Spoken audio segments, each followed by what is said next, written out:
വൈദ്യുതി വാങ്ങുന്നതടക്കമുള്ള കാര്യങ്ങളിൽ ഇപ്പോൾ ഈ ആര്യാടൻ മുഹമ്മദ് കൊണ്ടുവന്ന കരാർ നിങ്ങൾ റദ്ദാക്കുമ്പോൾ അതിന് ആ വിലയ്ക്ക് തന്നെ വൈദ്യുതി കിട്ടുമോ എന്ന പരിശോധന നടത്തിയില്ല.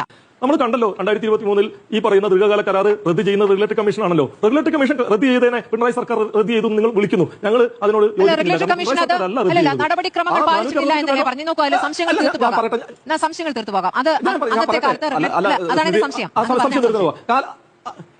റദ്ദാക്കൂ എന്ന് തന്നെയാണോ പറഞ്ഞത്, അതോ നടപടിക്രമങ്ങൾ ശരിയല്ല എന്നാണോ?